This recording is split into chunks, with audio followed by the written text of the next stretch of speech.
네, 우리 옆 사람과 축복합시다. 하나님이 당신을 뜨겁게 사랑하십니다. 한 번 더 합시다. 주님 안에서 잘 가고 있습니다. 네, 사람은 들리는 대로 듣고 또 보이는 대로 보고 산다고 여깁니다. 여러분, 그런데 사실 그건 사실이 아닙니다. 사람은 듣고 싶은 것을 듣고 또한 보고 싶은 것을 보고 사는 존재예요. 쉽게 말해서 나의 관심사가 생기면 우리는 자꾸 그것을 보게 되고 자꾸 그게 눈에 들어오잖아요. 옷에 관심이 있는 사람들은 항상 이렇게 옷을 보거든요.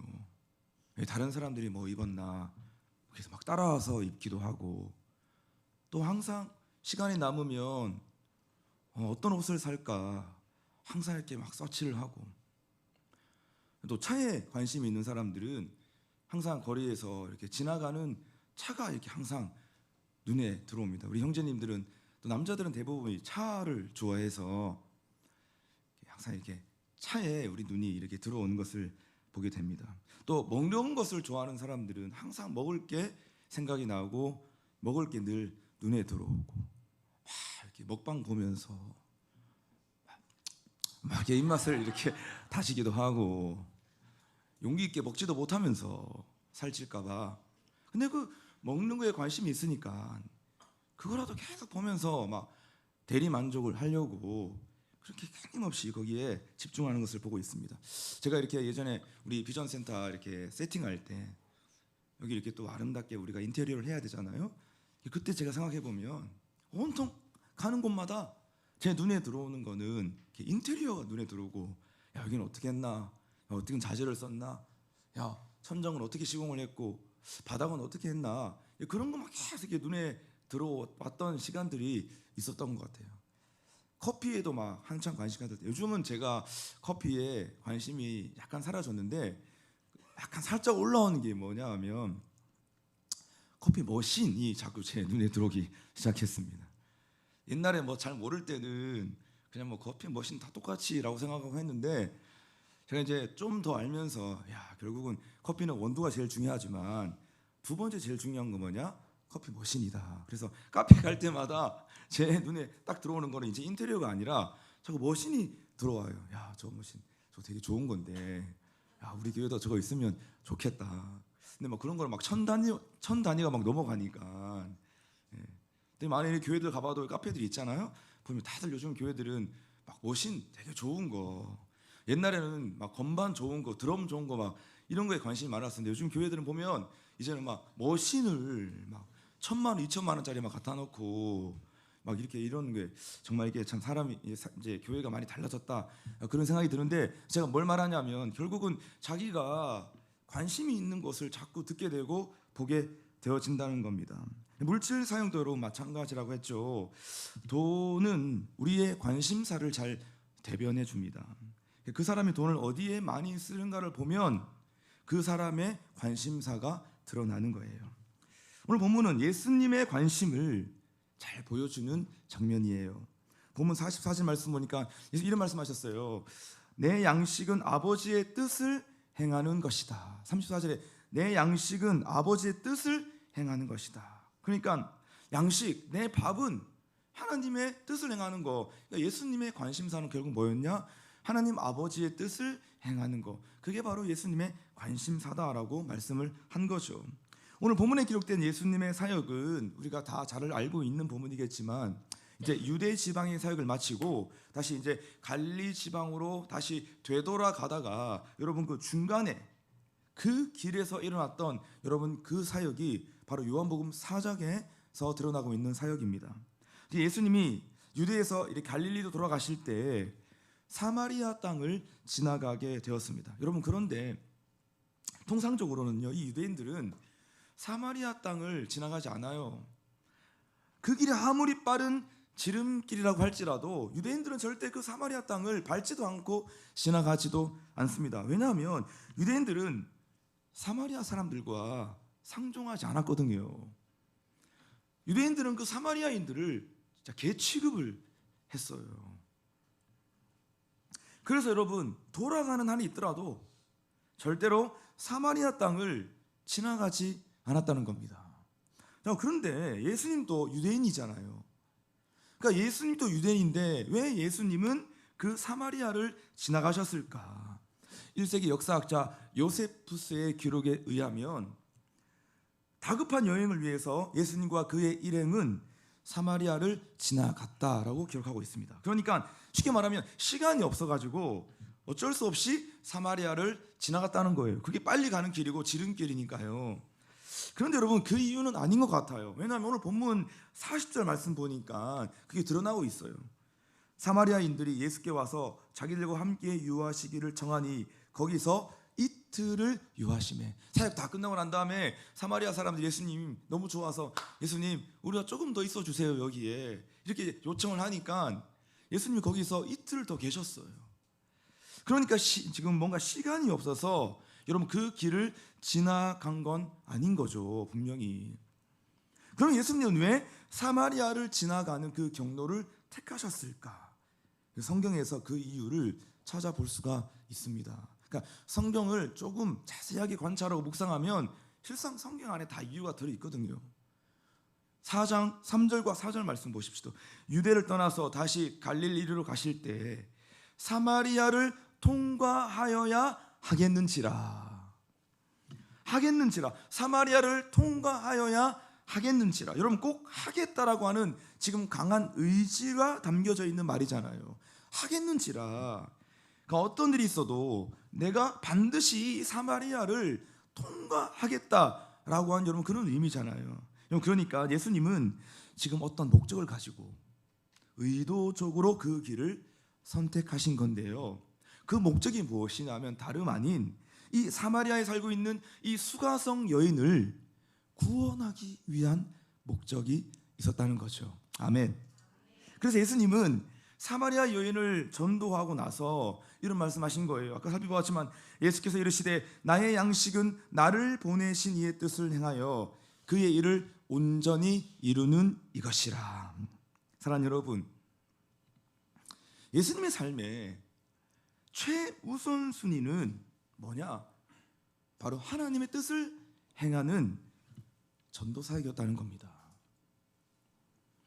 예수님은 그 일을 위해서 이 땅에 오셨고 그 일을 위해서 하나님의 아들이신 예수 그리스도가 비천한 여인을 마음에 두고 아무도 지나가지 않는 그 사마리아 땅을 지나갔다는 거예요. 분명한 목적, 분명한 의도를 가지고 예수님은 그 땅을 지나갔다는 겁니다. 여러분, 우리는 이 하나님의 관심과 이 하나님의 열심을 배워야 하는 거예요. 아멘. 하나님의 관심과 하나님의 마음이 나의 관심과 나의 마음이 되어야 한다. 이것이 오늘 본문을 쓰신 하나님의 중요한 의도라고 하는 거예요. 신앙생활 뭐겠습니까? 결국은 하나님의 마음과 하나님의 관심이 나의 관심과 나의 마음이 되는 거잖아요. 여러분, 그것이 하나님과 더 친해지는 거고, 하나님을 아는 거, 우리가 맨날 얘기하는 거, 하나님을 알게 해주시고, 맨날 그렇게 기도는 하는데 정작 하나님의 관심과 하나님의 마음, 거기에는 우리의 마음과 관심이 없는 거예요. 뭔가 주님과 더 친밀한 관계, 뭐 이런 걸 늘 우리가 가지고 있는 열망인데, 그 하나님의 관심과 마음을 알아야 우리가 하나님과 더 친해지고 하나님과 더 가까워지는 거 아니겠습니까? 그런데 날마다 우리가 늘 외치고 있는 말은 뭐 주님과의 관계, 친밀함, 뭐 이런 것들을 말은 하는데 보면 하나님 관심사와 내 관심사가 전혀 달라. 그리고 나는 하나님의 관심에 별로 관심 없어. 다 내가 꽂혀 있는 그 일에 모든 열정을 다해서 관심 가지고 마음 사고 막 그렇게 삶을 살고 있다는 거예요. 오늘 본문이 여러분 우리에게 쓰여진 그 이유와 목적은 그 하나님 마음과 하나님의 관심이 나의 관심과 나의 마음이 되어야 한다. 할렐루야. 사랑하는 여러분, 교회의 존재 이유가 무엇입니까? 우리 날마다 교회로 살고 있고 또한 이렇게 교회로 늘 모이고 교회 중심으로 우리 인생을 살고 있지 않습니까? 그럼 교회 존재 이유가 무엇입니까? 질병으로 많은 사람들이 죽어가던 이 민족에 하나님은 선교사들을 통해서 이 땅에 병원을 세우셨습니다. 그래서 이 민족의 최초의 병원은 백성들을 구제하라라는 뜻을 가지고 있는 제중원이었습니다. 근데 그 제중원은 원래 이름은 광회원이었는데 개원한 지 한 13일 만에 고종 황제의 명으로 제중원으로 이름이 바뀌었어요. 그러니까 광해원이나 제중원이나 여러분 같은 병원입니다. 그 제중원은 보잘것 없고 허름한 병원이었습니다. 그러나 많은 사람들을 살려내었기 때문에 그 병원은 많은 사람들의 관심 속에서 아주 크고 아름다운 병원으로 성장하게 된 거예요. 의사들은 이 병원에서 일을 하게 된 것을 매우 자랑스럽게 여기기 시작했습니다. 멋진 가운을 입고 부와 명예를 한 몸에 받아 사회적으로도 높은 지위에 오르게 되었습니다. 그러나 이제 그들의 관심은 질병으로 죽어가는 사람들에게 있지 않습니다. 이제 질병으로 죽어가는 사람들을 지키기보다는 자신들의 기득권을 지키기 위해서 생명을 담보로 파업까지 강행하는 여러분 그러한 집단이 되어버렸습니다. 병원은 이제 백성들을 구제하는 제중원이 아니라 흰색 가운을 잘 차려입은 사람들이 자신의 부와 명예를 위해 생존하는 하나의 큰 성이 되어버렸습니다. 여러분 제가 이 이야기를 왜 합니까? 단순히 의사들 까자고 하는 말이 아니라 오늘날 우리의 교회의 모습도 여러분 이 병원의 모습과 같지 않냐는 거예요. 교회의 존재 이유는 영혼을 구원하기 위해서 세워진 하나님의 집이에요. 예수님이 내 집은 만민을 위해서 기도하는 집이라, 내 집은 만민을 살리는 집이라고 예수님이 말씀하셨어요. 그러나 교회가 점점 커지면서 교회의 본래의 목적을 잃어버린 거예요. 조직을 관리하고 구성원들을 관리하는 일에만 전념하는 여러분 그런 교회로 전락해 버린 겁니다. 그러나 그러는 사이에 수많은 사람들이 영혼의 질병으로 죽어가고 있습니다. 교회가 그러는 사이에 다음 세대가 다른 세대가 되어버렸습니다. 그러는 사이에 수많은 성도들은 영적인 질병과 아픔을 인해서 허덕이며 헉헉대고 있습니다. 그래서 교회의 위기는요 다름 아닌 정체성의 위기예요. 오늘날 교회의 문제가 무엇입니까? 라고 하는 이 물음 앞에 수많은 사람들이 교회의 문제는 이것이다라고 답변을 합니다. 분열이 있고 다툼이 있고 믿음이 점점 사라지고 있고 헌신이 사라지고 있고 헌금이 줄고 있고 교회 안에 이단이 신천지가 들어오고 있고 종교 다원주의로 인해서 교회가 어려워지고 있고 성숙한 성도가 점점 사라지고 있다. 이것이 교회의 문제다라고 많은 사람들이 여러분 그 교회의 문제에 대한 답을 제시하고 있습니다. 여러분 다 맞는 말이지만요 근본적인 문제는 아니에요. 교회 문제, 교회 위기의 가장 근본적인 문제가 무엇이냐면 그것은 교회의 아름다움과 교회의 신비로움을 알지 못하는 거예요. 교회의 영광과 교회의 위대함을 알지 못하는 것입니다. 다시 말해서 교회의 정체성과 교회의 본질을 잃어버린 것이 여러분 교회의 가장 큰 문제다. 생명의 복음을 전하는 교회의 본질을 상실한 것, 여러분 이것이 바로 이 시대에 교회가 안고 있는 교회의 모든 문제의 근원인 것을 우리는 알아야 하는 것입니다. 전도는 예수님의 본업이었고 전도는 예수님의 삶의 목적이었습니다. 마가복음 1장 38절의 말씀 보면 우리가 많이 보는 말씀이잖아요. 우리 같이 한번 써봅시다. 시작. 이르시되 우리가 다른 가까운 마을들로 가자. 거기서도 전도하리니 내가 이를 위하여 왔느라. 예수님께서 이 땅에 오셔서 여러분 여러 가지의 일들을 하셨습니다. 사람들과 함께 식사도 하시고 그리고 제자 훈련도 하시고 병든 자를 고치기도 하시고 귀신 들린 자들을 고쳐주시기도 하시고 슬픔을 당한 자들을 위로해 주시는 여러분 그런 사역 수많은 일들을 예수님은 감당하셨습니다. 여러분 그러나 그 모든 일의 목적은 단 한 가지였다는 거예요. 뭡니까? 잃어버린 자를 찾아 구원하는 것. 그럼 그것이 바로 모든 일의 목적이었던 예수님의 삶의 자리였던 겁니다. 그러니까 예수님은 철저하게 목적에 이끌리는 삶을 사셨던 분인 거예요. 사랑하는 여러분, 주님은 오늘도 우리도 이렇게 살기를 원하신다는 거예요. 아멘. 예수 믿고 변화된 우리, 예수 믿고 구원받은 우리도 이렇게 예수님의 모습처럼 살기를 원하시는 것이 바로 우리를 향한 하나님의 뜻이라는 사실을 우리는 반드시 기억해야 되는 겁니다. 그래서 오늘 본 말씀 보면 주님을 만나고 변화된 이 수가성의 여인도 그럼 어떻게 합니까? 주님 만나고 난 다음에 일어났던 삶의 액션은 뭡니까? 동네로 바로 뛰어들어가서 외치잖아요. 어떻게 외쳤습니까? 29절 말씀 보니까 나의 행한 모든 일을 내게 말한 사람을 와서 보라. 내가 주님 만났다는 거예요. 내가 만난 그 주님을 너희도 와서 한번 보라. 이제 그녀는 더 이상 숨지 않습니다. 더 이상 도망가지 않아요. 더 이상 회피하지 않습니다. 자기의 과거를 드러내는 것을 이제 전혀 두려워하지 않습니다. 왜입니까? 이제 그녀에게 있어서 가장 큰 관심은 바로 주님을 알리는 것이 되었기 때문이에요. 여인의 말을 들은 동네 사람들은 어떻게 되었습니까? 그 말 듣고 그냥 그렇구나, 니나 만나세요, 이렇게 끝나지 않았습니다. 여러분 39절 보니까 여자의 말이 내게 행한 모든 것을 그가 내게 말하였다 증언하므로 그 동네 중에 많은 사마리아인이 예수를 믿는지라. 할렐루야. 여러분 뭡니까? 익명의 여인을 통해서 지금 이 사마리아 땅 안에 놀라운 영적 부흥, 복음의 부흥이 일어난 것이에요. 이 복음이 전해지면 항상 어떤 일이 일어나냐면 부흥이 일어나요. 복음의 부흥이 일어나는 것이에요. 말씀의 부흥이 일어나는 거고 생명의 역사가 재창조되는 강력한 영적인 역사가 일어나는 것이에요.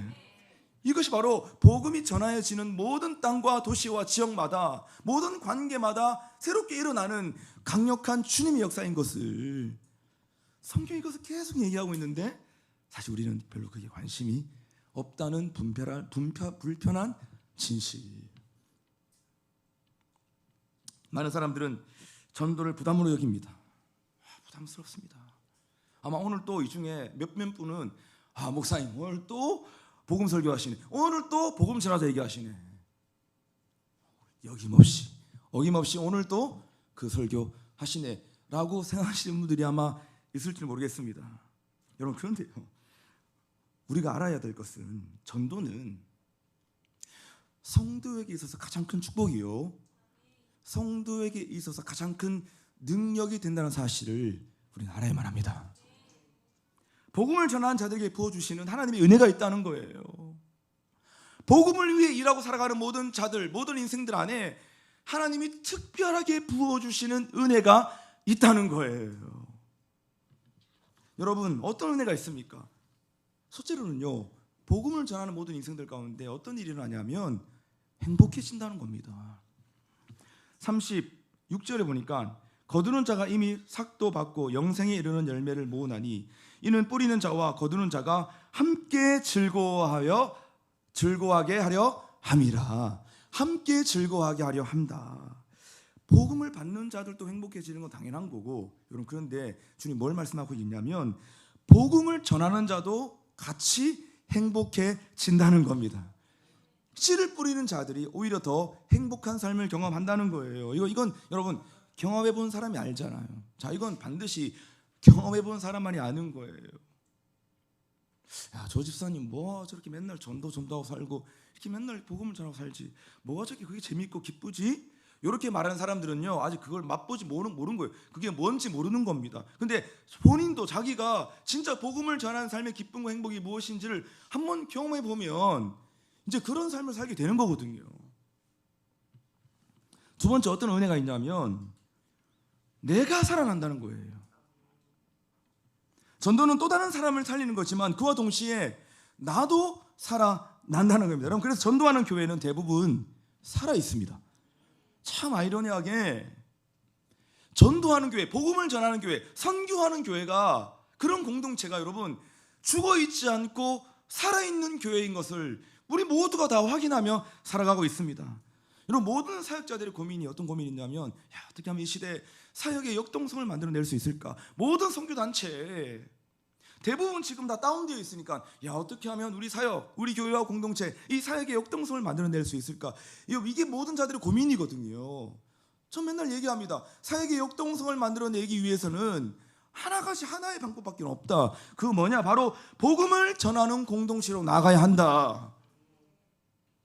복음을 전하는 단체로 더 위탁되고 더 집중해야 그 교회든 어떤 공동체든 어떤 단체든 간에 사역의 역동성을 경험하고 사역의 역동적인 구조를 만들어내고 그 안에 모든 사람들의 뜨거운 열심과 열정들이 올라오면서 하나님의 강력한 역사와 임재를 경험하는 사역이 될 수 있다. 아멘입니까?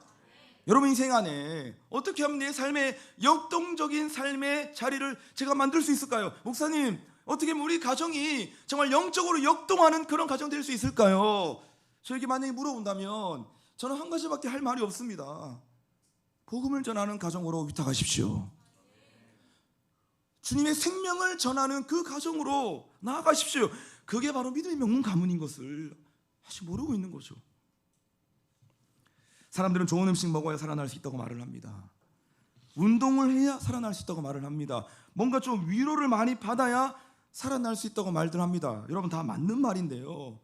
근데 진짜 살아나기 위해서는 복음을 전함으로 누군가를 살릴 때, 누군가를 구원할 때 내가 먼저 영적으로 살아나는 놀라운 역사를 경험하게 될 줄로 믿습니다.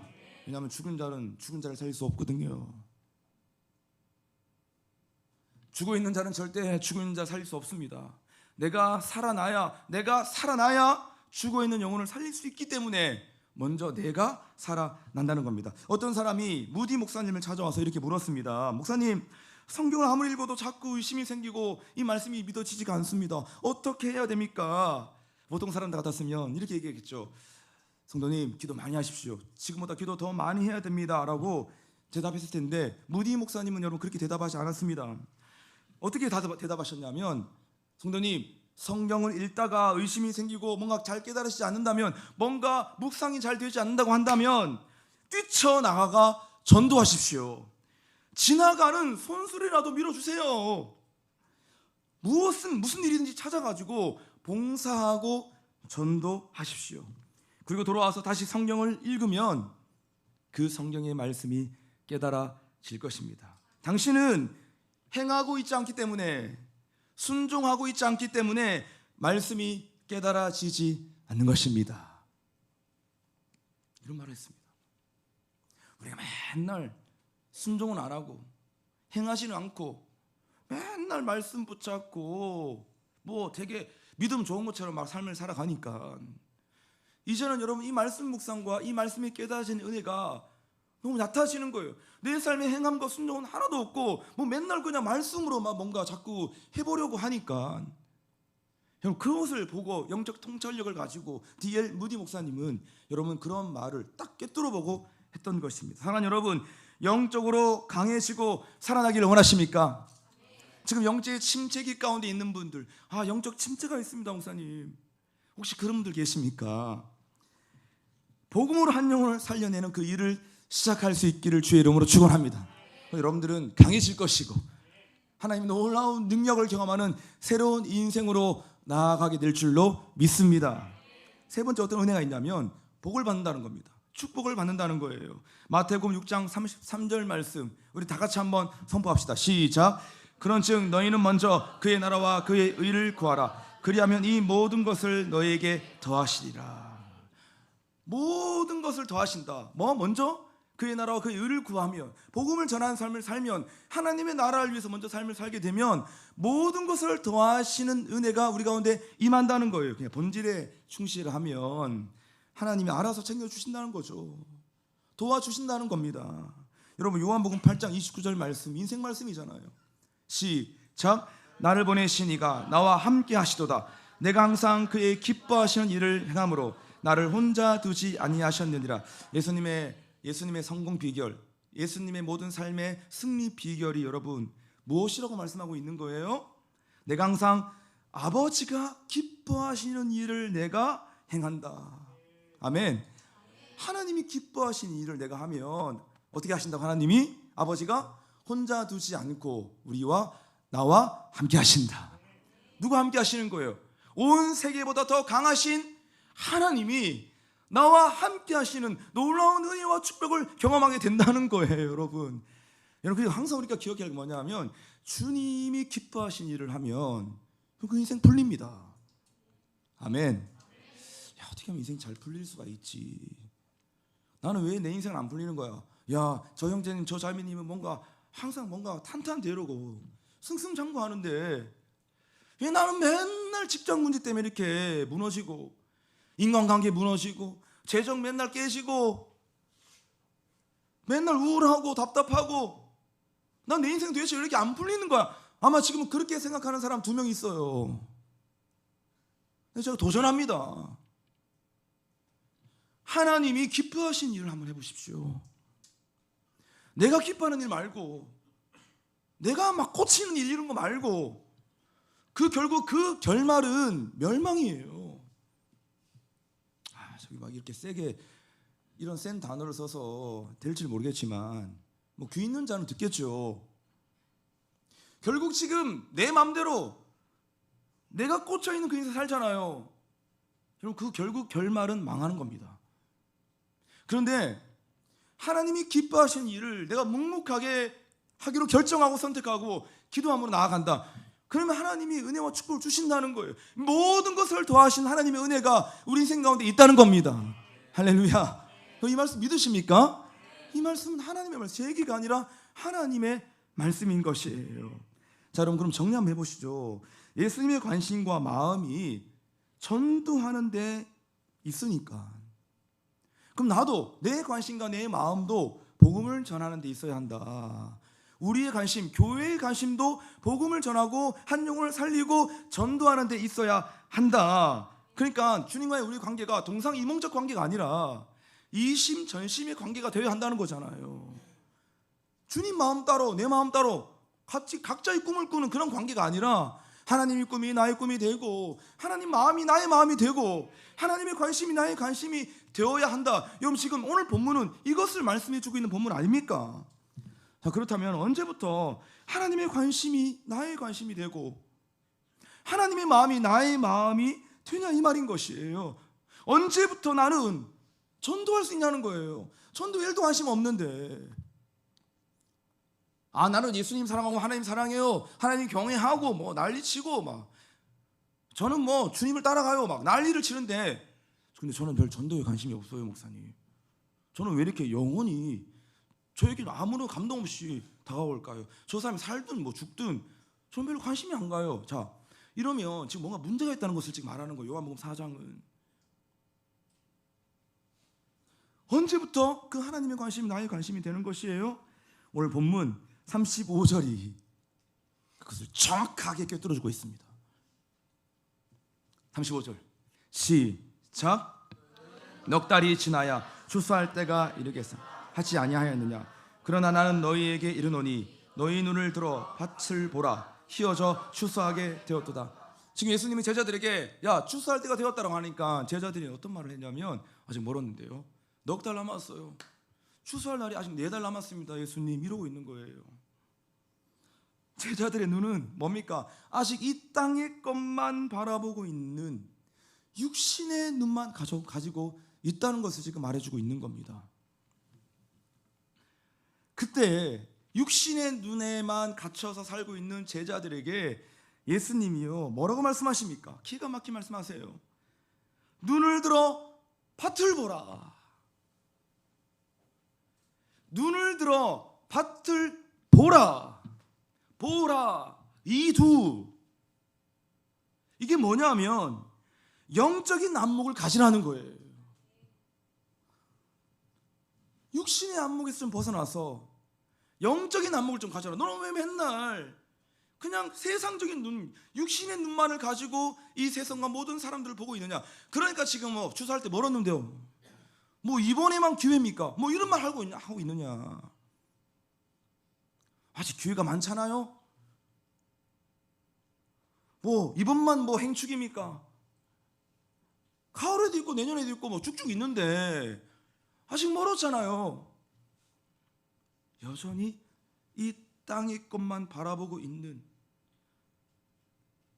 육신의 눈 안에 갇혀 있는 삶에 대해서 예수님이 영적인 안목을 가지고 보아라, 보라 라고 말씀하고 있는 겁니다. 들판이 휘어졌다는 거예요. 사랑하는 여러분, 언제부터 예수님의 관심이 나의 관심이 될 수 있는 겁니까? 영안이 열려야 하는 겁니다. 사랑하는 여러분, 저와 여러분, 우리 공동체에 영안이 열릴 수 있기를 주의 이름으로 축원합니다. 그래야 거리에 지나가는 사람들 볼 때마다 야, 저 추수해야 될 영혼인데 그 사람이 영혼으로 보이는 거예요. 우리 자연티 함께 목요일날 홍대에 가서 사역하고 왔잖아요. 홍대 갈 때만 느끼는 게 뭐냐면 막 그 젊은이, 쏟아지는 젊은이들, 그럼 그 보면 야, 막 핫플레이스네, 이게 아니라 야, 저 청년들, 저 대학생들 구원 받았을까? 교회는 다닐까? 예수 믿을까? 우리가 어디 갈 때마다, 지나가는 모든 사람들을 대할 때마다, 내 주변에 관계하고 있는 모든 대신자들을 대할 때마다 그 사람이 뭘 입었고, 그 사람의 삶의 수준이 얼마나 되고, 저 사람의 성격이 어떠냐, 얼마나 힘드냐, 얼마나 고통스러울까, 이것만 보는 자들이 아니라 야, 정말 저 사람 구원받아야 되는데, 주님 만나고 살아나야 되는데, 여러분, 이것을 볼 수 있는 영안이 열려야 그때부터 뭐가 시작된다? 전도가 시작되는 거예요. 예수님 지금 오늘 이 본문을 이 말씀하신 게 뭐냐 하면, 너희 안에 영적인 눈이 열리지 않으면 이 전도는 끊임없이 부담으로 다가올 거다. 많은 교회들이 막 전도하긴 하는데 막 구겨놓고 막 해야 된다, 그러니까 막 부담으로 느끼면서 막 안 하는 사람은 끝까지 안 하고, 또 막 엄청 열심히 하는 사람은 한 10%, 20%, 나머지 중간은 그냥 마지못해 막 그냥 하는 사람들. 여러분, 왜 다 이런 일들이 일어나냐면 아직 영안이 열리지 않았기 때문인 거예요. 사람을 볼 때마다 그 사람을 영혼으로 보는, 여러분, 그 눈이 없는 거예요. 사도행전 18장에 보면 바울이, 여러분, 고린도에서 사역을 하거든요. 근데 바울이 고린도 사역하기 전에 17장에서 어디서 사역을 했냐면 아덴이라는 도시에 사역했습니다. 아덴. 거기서 바울은요, 완전 그냥 대패를, 사역의 실패를 경험했습니다. 트라우마를 가지고 이제 고린도로 넘어가 사역을 하는데, 여러분, 고린도 너무 만만치 않는 거예요. 고린도는요, 엄청 타락한 도시였습니다. 그러니까 뭐 마치 지금의 뉴욕과 같은 여러분 그런 도시였어요. 그러니까 타락한 사람들을 가리켜서 쓰는 표현이 뭐냐면 저 고린도 사람 같다라고 하는 이 관용적 표현이 쓰일 정도로 고린도는 정말, 누가 이 도시에 있는 사람들이 주님께로 돌아올까? 여러분, 그럴 수 있잖아요. 뉴욕 한복판에서 야, 여기서 복음 전하면 여기서 누가 예수 믿을까? 야, 여긴 다른 사람들은 다 변해도 절대 여기에 있는 사람만큼은 절대 변하지 않는다. 우리가 일본 가서 어려운 게 뭐였습니까? 야, 일본은 뭐 우리보다 경제 수준도 높고 돈도 많이 버니까 야, 적어도 여기 일본에 있는 사람들은 복음 전하면 잘 반응하지 않을 것 같아, 변하지 않을 것 같아. 여러분, 그게 아닌 것에서 우리가 경험하고 왔잖아요. 야, 우리가 전하는 이 전도지 받고 누가 함께 와서 예배를 드릴까? 코리안 나이트에 누가 찾아올까? 우리 여러분 그렇게 생각했잖아요. 여러분, 그런데 뚜껑을 열어보니까 찾아오는 거예요. 그러니까 바울이 지금 그런 마음이 있었던 거예요. 야, 여기는 다 변해도 여기는 안 변할 것 같아. 막 전할 때마다 공격하고 막 어려움이 막 처한 거예요. 그래서 바울이 안 되겠다, 떠나야 되겠다, 나는 다른 이방인들에게 복음을 전하려고 가야 되겠다 했는데, 주님이 얼마나 마음이 답답했으면 밤에 환상적이 찾아오셔서 이런 말을 하시는 거예요. 두려워하지 말고 계속 복음을 전해라. 이 성중에 내 백성이 많도다. 할렐루야. 절대 돌아오지 않을 것만 같은 여러분 그 지역과 도시에서도 항상 주님 우리가 한다 하시는 말씀이 뭐냐 하면 이 성에 내 백성이 많다는 거예요. 영적인 눈을 가지고 보라는 거예요. 육신의 눈, 인간의 눈을 가지고 볼 것이 아니라 영안이 열린 상태에서 보게 되면 이 백성에도 내가 택한 백성들이 많다, 전도해서 돌아올 영혼들이 너무 많다는 것입니다. 그것이 우리의 관계 안에도 있고, 그것이 우리 회사에도 있고, 그것이 일본에도 있고, 몽골에도 있고, 네팔에도 있고, 캄보디아에도 있고, 세계 온 열방 안에 주님이 하시는 말씀이 이 성에 내 백성이 많다라고 주님이 바울에게 말씀하셨던 것이에요. 사랑하는 여러분, 우리의 영적인 눈이 열려서 하나님의 관심이 나의 관심이 되고, 하나님의 마음이 나의 마음이 되어 우리에게 허락하신 그 모든 영혼들을 살려내는 그 복음의 사람으로 우리를 부르신 줄로 믿습니다. 이제 우리가 오늘 진군식으로부터 시작해가지고 다음 주에 또 태신자 작정하고 할 건데, 저는 믿습니다. 이번 봄에 반드시 나를 통해서, 우리를 통해서 들어야, 복음을 들어야 할 그 영혼 하나님이 준비시켜 놓았고 하나님이 작정시켜 놓았음을 믿습니다. 우리가 기도함으로 우리가 그 백성을 또 품고 그 태신자를 품고 이 성에 내 백성이 많도다라고 하는 그 말씀 붙잡고 이번 봄에도 우리가 뭐 할 거 많이 있지만 가장 최우선적으로 집중해야 될 우리 삶의 중심, 죽어가는 영혼들, 잃어버린 영혼들을 살려낼 수 있는 저와 여러분, 우리 공동체가 될 수 있기를 주님의 이름으로 축원합니다. 아멘.